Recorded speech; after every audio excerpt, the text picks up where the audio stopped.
Welcome to IB Unplugged, a Cognity podcast for IBDP educators that tackles your submitted questions and challenges by connecting you with experts and peers who share their ideas and stories from real classrooms. Hello, and welcome to IB Unplugged. This week, we're talking to Mateo Tobar about empowering change and how we can use education for agency and impact. Mateo is an Ecuadorian social entrepreneur. He's worked in the private, nonprofit, and education sectors. He's the co-founder and CEO of Boost Change, which is a social impact incubator and empowers young leaders and organizations.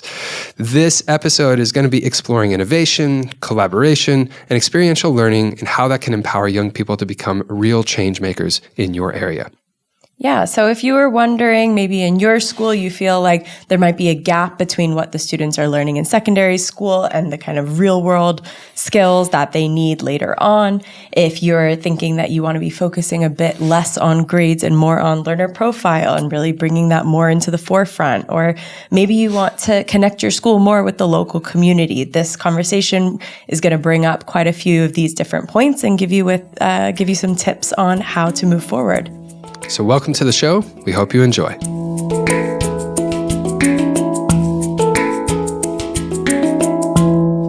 Hi, Mateo. Welcome to IB Unplugged. We're so glad you're here. Hi, thank you very much for the invite. Absolutely. We obviously are looking forward to a great conversation with you in just a moment, but to help our guests to help our audience get to know you a little bit more, we've got a couple of rapid fire questions for you. And I know that you're based in Ecuador, so could you tell us what's something that everyone should do when they visit Ecuador? Well, for sure, going to the Galapagos Islands, which are amazing, and it's one of the wonders in the world. So yeah, definitely visiting the Galapagos. Amazing. And when we go to the Galapagos and then we come back to Quito, which I believe is where you're located right now, what are you cooking for us for dinner? So I actually love to cook. One of my favorite things of like cooking is something called hornado, which is something is about pork and it has a little bit of potatoes. Really like it. Perfect. All right. Sounds good. All right. Let's turn the corner a bit into some of the stuff we're going to be talking about today. And I know we're talking about the different sectors in which you've been involved in. So in your opinion, which sector has the greatest impact? The nonprofit, the private, or educational? So I think that's a tricky question because I think it's the complementary the complementary part of each sector that makes the real impact. So my experience in private sector has also been how can we attract nonprofits and the education sector to work with us, and then in the education sector the same thing. So I believe it's really about like talking between sectors and making everything make sense. Mm-hmm. Okay. So not any one, but rather when with our powers combined, then we can do something powerful. Yeah, exactly. The power of collaboration. And if you ruled the world, what class would you put in every secondary school student's repertoire? What would they have to take? Maybe something focused on entrepreneurship or soft skills. Mm-hmm. I think those are the skills that you can like really transform things. Obviously, bearing in mind that you have basic learnings such as math and language and stuff. So yeah, something around soft skills. Mm-hmm. Nice. Well, and speaking about entrepreneurship, I know that you are an entrepreneur yourself. What was your biggest misconception about being an entrepreneur before you got started? I thought it was going to be easier. No, but the cool part is that when I decided to step into entrepreneurship, I never thought it was going to be also like a personal journey about like personal reflection and learning. So that has been something really cool. And you see yourself as someone that is like trying to push forward your dreams, but that your entrepreneurship is also impacting others. So I didn't have like that sense of entrepreneurship before stepping in. I thought it was going to be easier. Yeah. Fair. And then, our last question is, you've done a lot of work in a lot of different sectors, but why have you gravitated towards education in a lot of the kind of different things you've done? So I think education is the basic thing that we need in order to like promote changes, whereas it is in schools or in communities or in companies. I think that people is looking forward to like opportunities to become better versions of themselves. And I see in education the mechanisms that actually like power people up, and it can help you become a better leader, a better CEO, and also like thinking about a more human education. Like how can we create spaces where people can feel like they have the ability to speak up for themselves? And I see that education can really open up those spaces. Nice. Nice. Well, Mateo, you survived the rapid fire round. That's it. So well done. Let's get into the key part of what we're talking about today, which of course is that education for agency and impact, specifically in Latin America, where you are now. And for this first segment, I wonder if we can just sort of talk around this idea of like redefining what education means, especially for Latin American learners. I wonder if you could kind of give us a bit of the context and what do you mean when we start talking about redefining what that educational experience looks like? Yeah, so I think that the way we have been trying to learn has stayed the same for a lot of years. It was like we started sitting in classrooms, and there was someone that was like the one that has the learning and that is teaching all the things. So like we are becoming a world that is transforming every day. So I see education as a mechanism in which you can actually like empower people to be the own leaders in their learning process.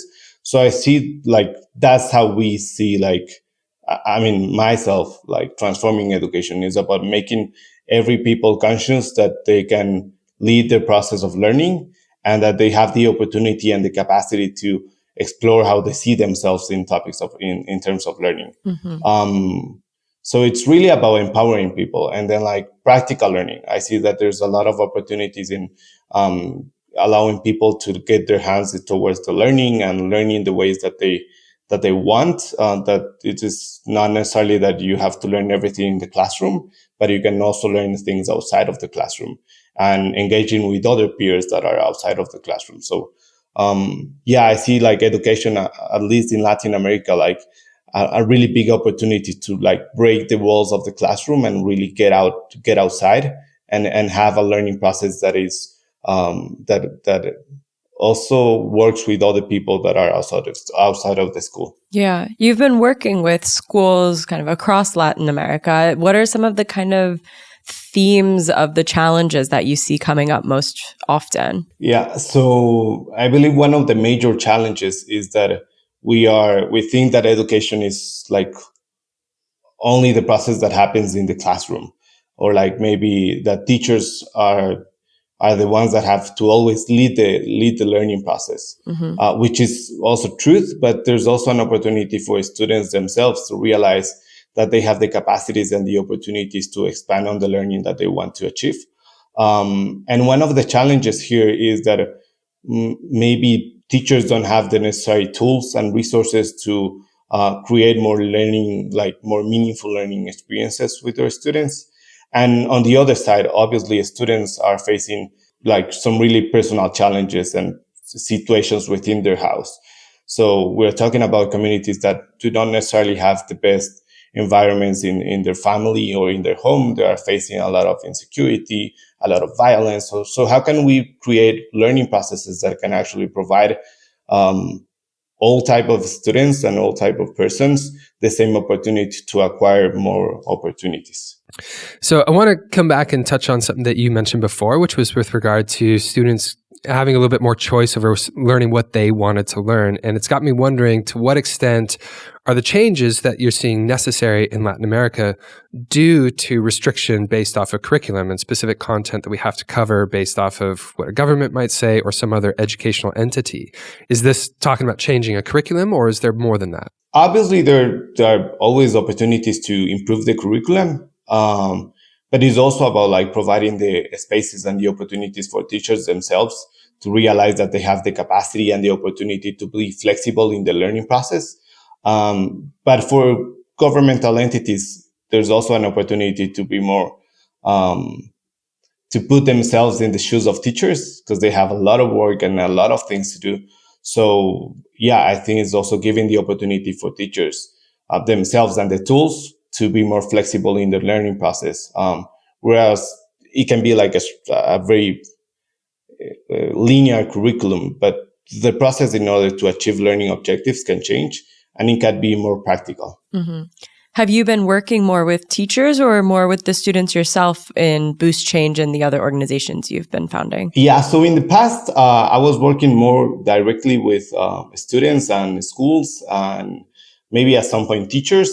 But right now, what we're trying to do at Boost Change, which we are a social impact incubator, we are working directly with youth leaders and leaders from nonprofits that they might be from 19 to maybe 30 years old, and that they want to lead change in their own communities.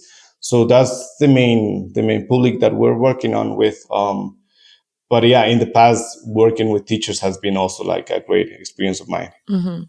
Is there any common denomination that you see of these young leaders in anything that you think you've picked up on from their secondary school education? Anything that what makes them be the ones that are rising up as these young leaders? Yeah. So one of the things that we have seen is that people, when they get out of schools, they get out with a lot of ideas and a lot of things they want to change, but they do not necessarily have the tools or like the knowledge in order to transform those ideas into reality. Mm-hmm. And it might go back to the sense that in the schools they didn't have the opportunities to maybe lead their own projects or co-create things with their peers. So like what we are trying to do at Boost Change is to like really provide the tools, the mechanisms, and the connections for youth leaders and leaders of nonprofits to really transform their ideas into reality and to make sustainable change possible. Mm-hmm. Because these are not things that you necessarily learn in school or in the university. Mm-hmm. So it's about how can we bring practical learning back to the table and provide the opportunities for people to learn while they are doing things, not necessarily just hearing people in the Zoom call or in the classroom. So walk me through that a bit. What does that actually look like? What does that mean? So you say you're giving them a few more opportunities or helping them with resources, giving them the tools they need. Is this like job shadowing plus what does this look like? Yeah, so basically what we do at Boost Change is that we work in two pillars of action. The first pillar of action is actually providing opportunities for learning to people. And what we do is we have some learning programs in which they are in a virtual format, but we also have on-site formats. And basically it's providing people the opportunities to learn about design thinking, or like maybe learn about how can they learn project management or topics about like fundraising for nonprofits. So it's not, and what we do is not only teaching about the concepts, but we are also trying to like giving them tools and teaching them how to use tools and how to have a mindset in which if you have a problem, you can look for maybe like tools in the internet or like be more creative in the solutions. And that's our role at Boost Change, at least in this first pillar for action, like giving the opportunities for people to like take learning with their hands and be really practical in the learning process. And we have had a like really cool results in which people, like 98% of the people that have been trained with us say that the tools that we teach them are practical since day one. So they start using those tools. And then in the other pillar of action is technical assistance for nonprofits. So it's more like a consultancy process for nonprofits itself. Okay. So if I'm a student who's maybe just finished some secondary ed, I could get into Boost Change, redefine or kind of refine some of these skills that I may have gained a little bit of, really focus more on that design style thinking approach that obviously like the IB diploma program has that sort of design thinking itself, but this gives me more the practical hands-on thing. And then if I want to take that further, I can then work with some of these companies that you are partnering with as well. Is that right? Do I get that? Yeah. Actually, we have a program that is called Boosters for Change. Okay. And what we saw is that many nonprofits are requiring some specific skills from people. But when they're trying to look for those skills in people, they realize that they're not able to find. So that speaks a lot about the disconnection between nonprofits and universities or schools. So basically what we are trying to do also is to helping people upskill their profiles and providing some opportunities to learn practical things that nonprofits are looking for. That's one of our flagship programs that is called Boosters for Change. And that's that creativity, the project management, the collaboration sort of stuff that you were talking about before, right? Yeah, exactly. Are you an IB educator wanting to improve your practice and needing just a bit more support getting there? Have you ever wanted to learn more about a specific aspect of the DP program or ask a question to an educational theorist about a specific IB aspect? IB Unplugged is the place for you. Simply visit cognity.com/IB Unplugged to submit your question to us and have your question explored in more detail in an upcoming episode. And now, back to the show. One of your past jobs, you were actually in the classroom, you were teaching innovation and entrepreneurship. Is that correct? Yeah. How do you teach innovation? That was actually the work that sent me to become really passionate about learning and education. When I started trying to teach about entrepreneurship and innovation, I was first trying to get my sense of what is innovation. And that was really challenging at first. But what I try to do is to provide people the opportunities to solve problems. So giving them challenges and seeing how can we create something together that is also really centered on the person that we are trying to help. So for me, innovation is about this thinking process. And my role in the classroom was always okay, we have this challenge. How are we going to solve together that challenge? And not thinking about the solution, but we have to get in love with the problem that we're trying to solve. So that was kind of my approach to entrepreneurship and innovation. I learned a lot, and I also make some mistakes along the way, but that was also an entrepreneurial journey for myself. As I've taken a look at the Boost Change sort of approach, or looking at the website, notice there's these things about localizing innovation for youth empowerment and therefore community mobilization. I wonder if you could talk to me a little bit about that. What does that mean? What does that kind of manifest itself as in your communities? Yeah. So the topic of localization is really important for us at Boost Change. And in simple words, is how can we bring global opportunities to their communities, and also how can we ask first communities the things that they want to change in their communities and then make it happen. Mm-hmm. So at Boost Change, what we're trying to do is always to not working for communities, but working with communities. Mm-hmm. So whenever we're trying to support a group of young leaders or a group of nonprofits, we are always trying to make a relationship that is really horizontal, and then with them identifying the global opportunities that they can use, and maybe they can that will support themselves in their communities. So at Boost Change, basically what we're trying to do is to bring global opportunities to communities, but opportunities that make sense, and also providing the skills and the tools for people to be able to speak in a horizontal manner with possible governments or donors or private companies that are working around the world. So it's about grasping learning to the community itself, mm-hmm. and also making the community realize that they have the power and the tools to transform their own territories, and that at Boost Change we're just a support, an organization that is going to support themselves in that journey. So that's kind of how we see localization, because there's been a lot of things that are transforming the world and a lot of opportunities, but they are built in the global north. Mm-hmm. So how can we actually make a more horizontal approach towards development and towards innovation also, and that it makes sense for everybody. Yeah, no, I think that makes a lot of sense. And I think that a really easy comparison would be with CAS in the IB programs, of when they really do build that relationship with the community. At your school, do you guys usually keep your CAS projects to be local in the community? Yeah, I mean, there's wide options. Students can go a bit further abroad, or they can stay close to home in that really local context. But yeah, you have this chance of really connecting with what the community needs in that specific space. And I guess that's something that really attracts me about what you're talking about here, Mateo, is it feels like it's very, for lack of a better term, grassroots. It starts with who needs something right here? What does this community actually need? And who are the different contributors to it?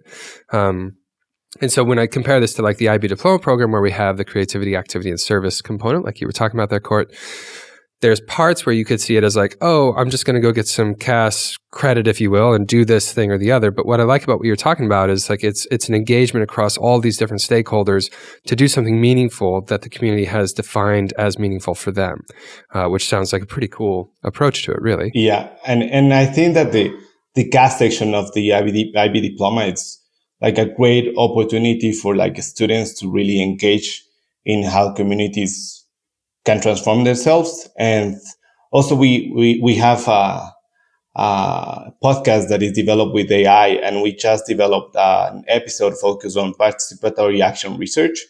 So it's about thinking that it can be CAS or it can be also a class about research. And that research has to make sense for the people that you are researching about. So it's all about like bringing again, like, okay, what are you doing? And it makes sense what you are doing with the people that you are working with the community, or maybe you are working with teachers. Like, it's always about like asking for who are you working with. So I see that this is like a great window of opportunity in the IB diploma with the CAS section of it. Yeah. Yeah, when I think about like the curriculum, you're kind of bringing it back there as an educator. When we talk about curriculum, it's often why are we learning what we're learning and what are we going to learn and then how do we actually go about it. But what I like about what you're bringing into this is the who.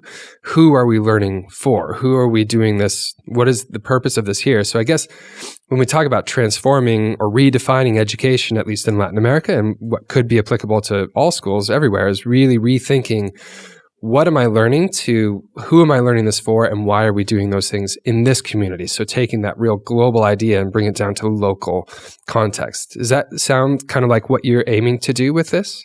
Yeah, I mean, for us, it's always about like the who and who are you impacting, and that it makes sense for everybody involved. Mm-hmm. And also as a student, I think that really nowadays the students are really like they have a mindset of like social impact, and they are really eager to like transform the world. And I think that ourselves as teachers or like as educators, we have a really important responsibility of making them aware that if you want to promote social change, that is incredible, but also think about like how you're going to promote that social change and how that change is going to impact the lives of people. So like, I love the part of like you, John, saying like the who. I think that's something that we have always to like remind ourselves of, like, who are we working for? No, I really like that idea. I really like this kind of way of reprioritizing. It's not necessarily changing what you're doing, but it's how you're doing it and how you're really guiding those conversations. But I want to move into our second segment, which is about this mismatch to meaning. It's if anybody who's listening was at the Engage Ecuador conference, you know that Mateo did a session there about kind of this mismatch between what we teach and what the world needs. And I want to dive into that idea a little bit more. And you had this kind of concept of a mismatch between what students are taught and what the world demands. And I'd love for you to, flesh that out a little bit for everyone. Yeah, that's my favorite topic. Because myself... Perfect. Yeah, because myself, when I was studying in school and I entered university, I didn't know what I was doing. And then when I got out from university to look for a job, I realized I didn't also have any skills. So like, this is not only personal, but it's also structural, because there's a lot of surveys and a lot of studies that say that many companies are not, they say like, okay, I can teach you technical skills. Like, for example, in the topic of AI or like technology, I can teach you how to like program things and like use AI. But the things that I cannot teach you are soft skills. Like, for example, how can you work in teams? How can you be a leader? How can you have empathy? So like those soft skills, I think are the ones that are left behind in the formal training, because we're always thinking, at least in schools or maybe in universities especially, they are focusing on, okay, you have to be like a great attorney, you have to be a great scientist, and you have to have the skills for that, and that's super important.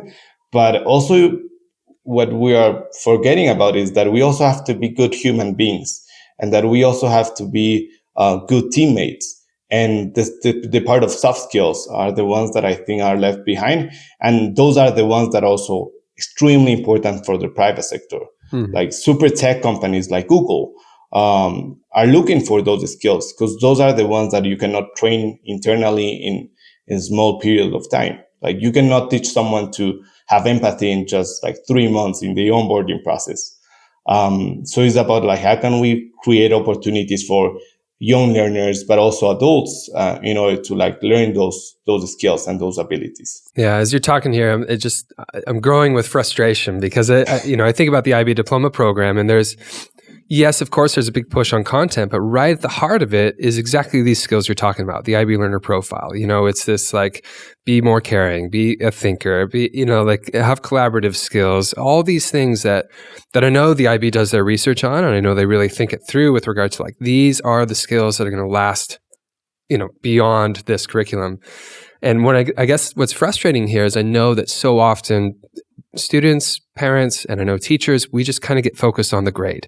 We get focused on how well is somebody going to do to earn this particular qualification. And therefore, the learner profile, what you've just identified as the most important thing, kind of gets put way back here in the back seat. And it's like, no, let's focus on the content. You got to get this grade, because the grade's going to get you the qualification.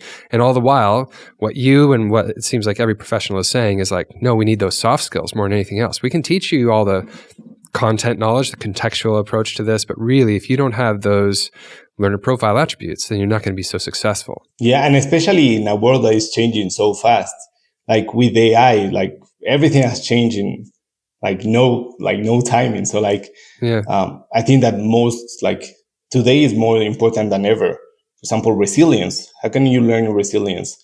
And that's something we are trying to push forward, that push change, like not only in the schools, but also like when you're working and when you're developing any social impact project, like be really conscious about this, and like topics about like respecting human rights and like respecting others. So I think that's what you're saying, John, is super important. Like the profile that we want to build people to be. Mm-hmm. Yeah. And that's the profile that ultimately is going to set you up for success with a career too. Like I don't remember the content parts of the people that I've hired or not hired in the past. Even though some people will still put their GCSEs on their CVs and they'll, talk about their education and things like that. But it's like, you think about, are you aligned to the company values? Are you able to be, like you said, resilient and agile and be able to evolve in an increasingly volatile and changing world? And it's all of the soft skills that you're talking about are ultimately the ones that, like you said, everything else, I can teach you in onboarding, but it really does. Those are the things that stick and that make you an attractive candidate when you're applying for jobs. Yeah, I love what you said, Courtney, about like that, what you remember. I always say like the classes that we most remember are the ones that we have most fun. Mm-hmm. So when I'm like developing any course or like something is like about like, how can we make things that are memorable, like that you can have fun and that you can connect with people? Because I think, and just highlighting that what you said, Courtney, because like I think that's the way we have to like learn, because we are people. We like to have fun. We like to have passion and to connect with people. And that's some of the things that maybe we're like just focusing on the math or like on the physics, which I'm not good at. But yeah. Yeah. Is there any example that really stands out for you of either a teacher or a school or a program that has begun to close that gap in a really good way?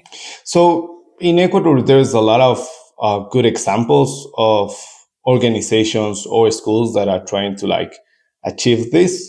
I used to work at Lab 21, which is a social innovation lab focused on education, and they really push forward on providing the tools for teachers themselves to learn how to teach soft skills.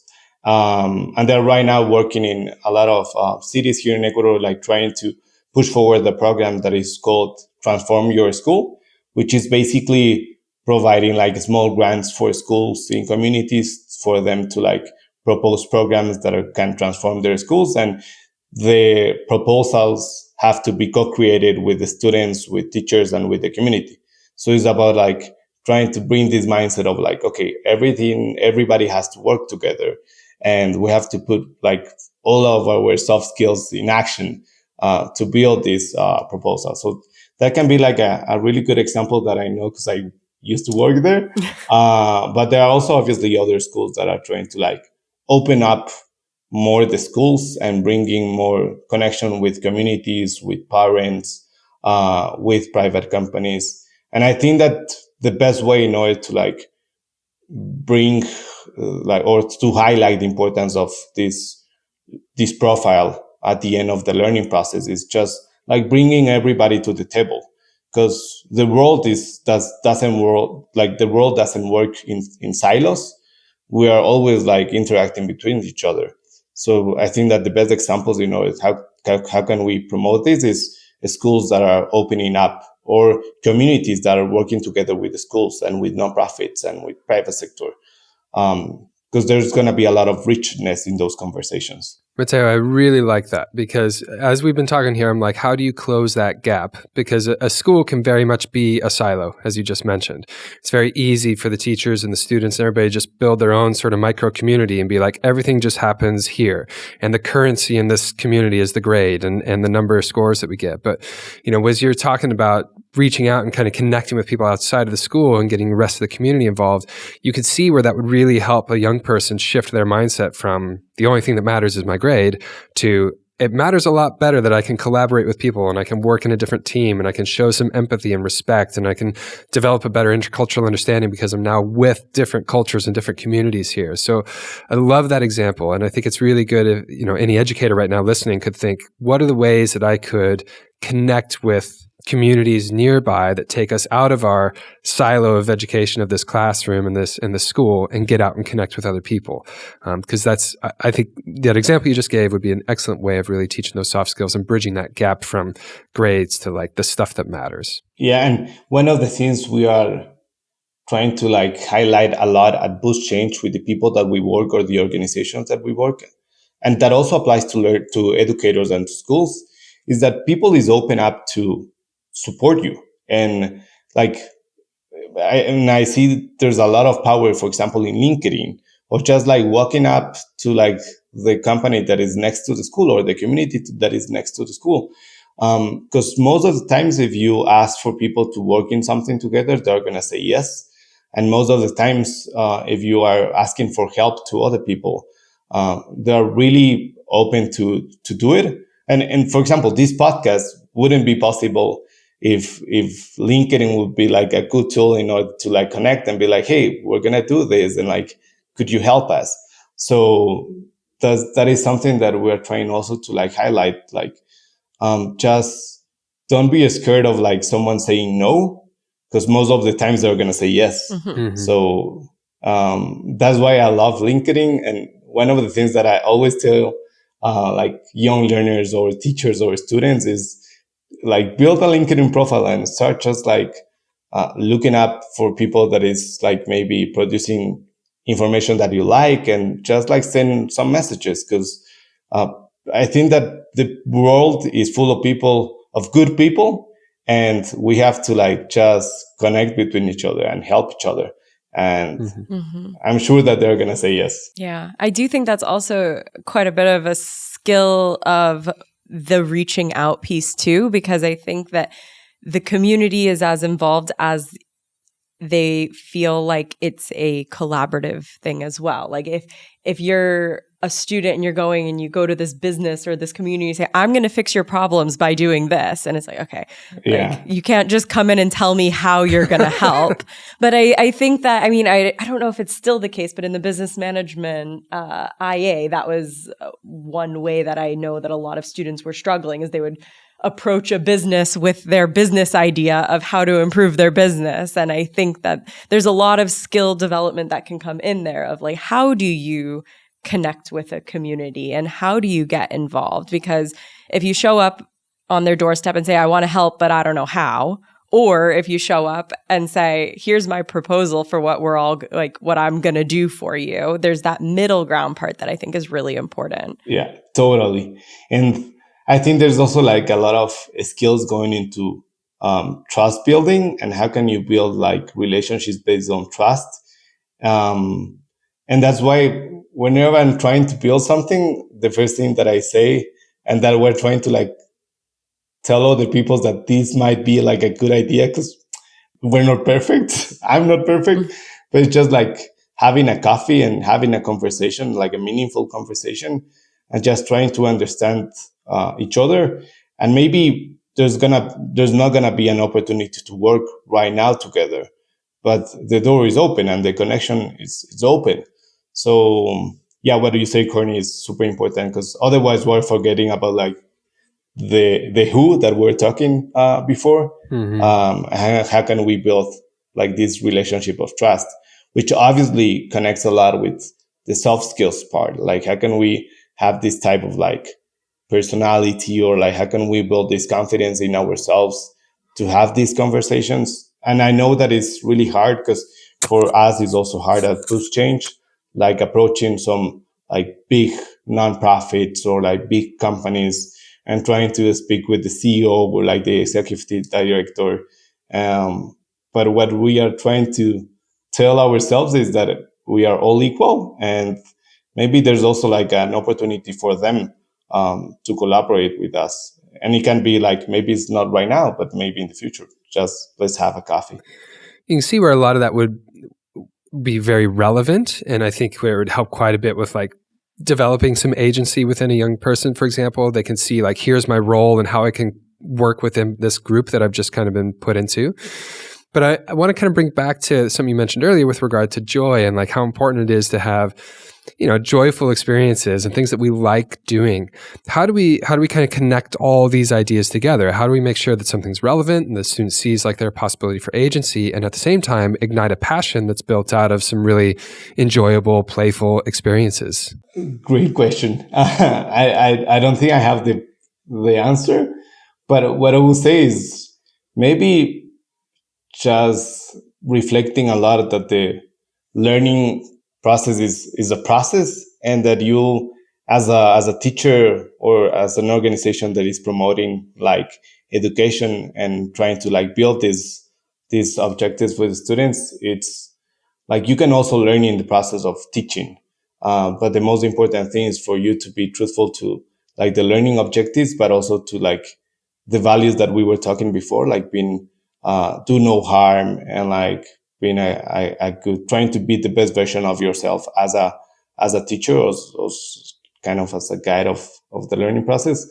But I think you would have a better answer for that, John, than me. Well, I mean, there's always I think there's the gimmicks or the things in the toolkit that any teacher has. It's like, this can be a little bit of fun. And this is, you know, and I think sometimes you put a lesson together where it's like, the main objective right now is that we enjoy it. And I want somebody to fall in love with this particular subject a little bit more. I can think of that plenty of times as a biology teacher with certain practical experiments that I do where I'm like, this has about a 30% chance of working.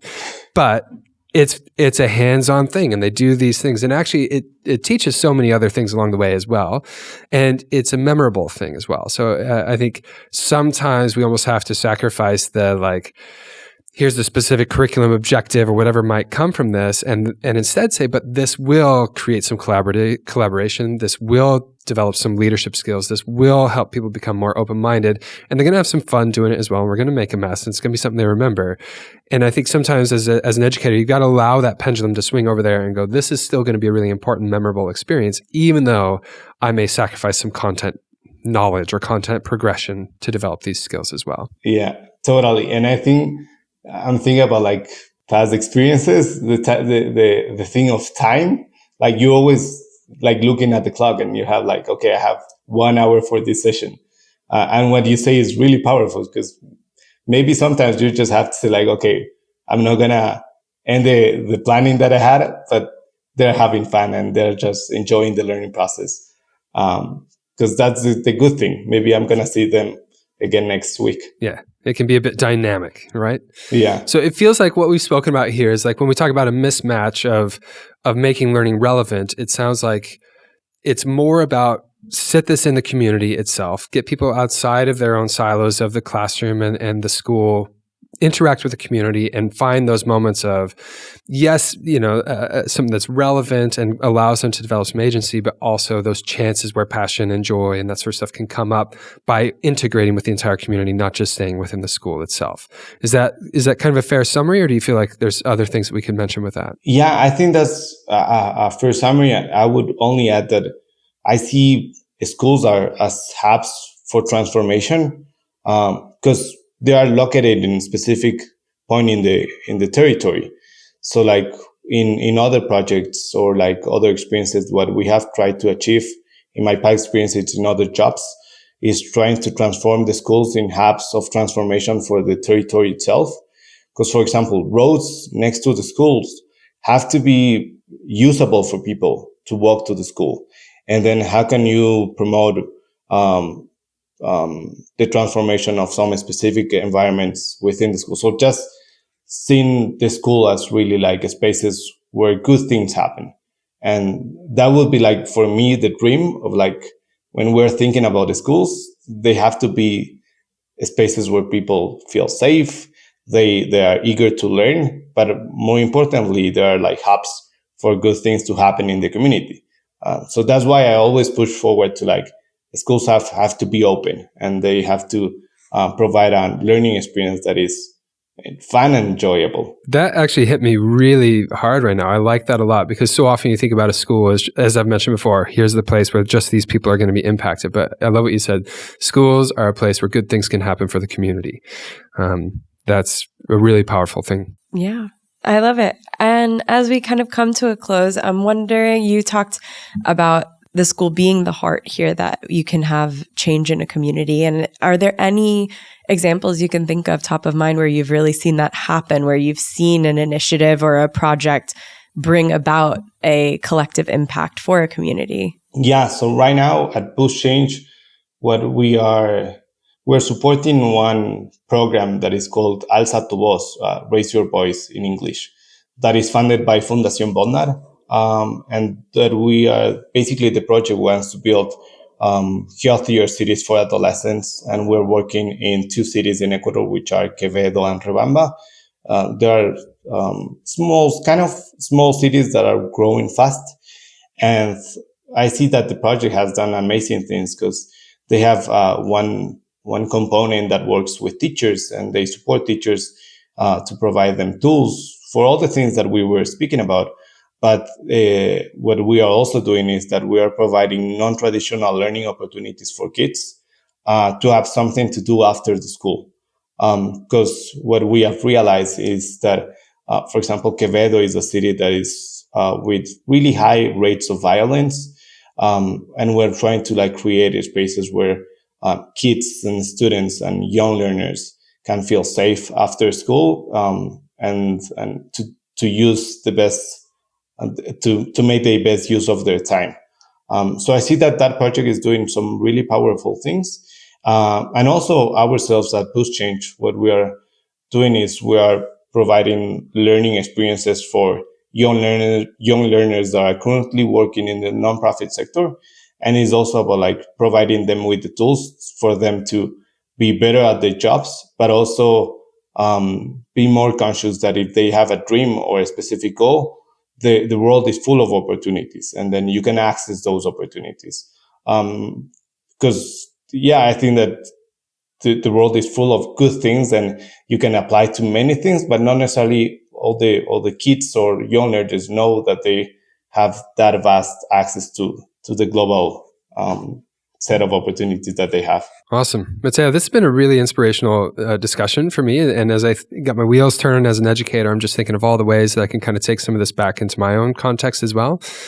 Just things like how we can really transform a little bit about what we're talking about within education. What's the point of it? Who are we doing education for? Not just the why, the what, or the how, but who is this for?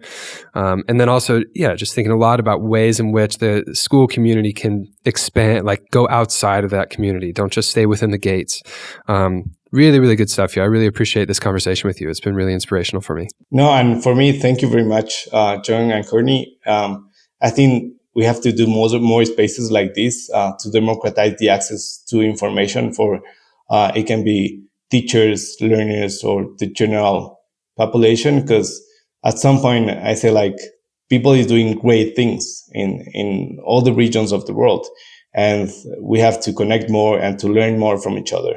Because that's the only way in which we're gonna be able to like actually transform the world, and more importantly, not thinking about the world but our communities. Like maybe there's something they're doing in India, for example, or Vietnam that we can take and try to like adapt it for us. So like, thank you very much for this conversation, because I see there's a lot of power in it. Sorry, and yeah, thank you very much. Thank you. Absolutely. Thanks, Mateo.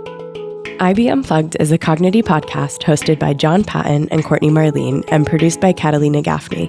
Be sure to subscribe or follow and share with your fellow IB educators. If you'd like to submit a topic, request, or question, please do so on cognity.com/IB Unplugged. Let's keep the conversation going and support each other in teaching with confidence, creativity, and joy. See you next time.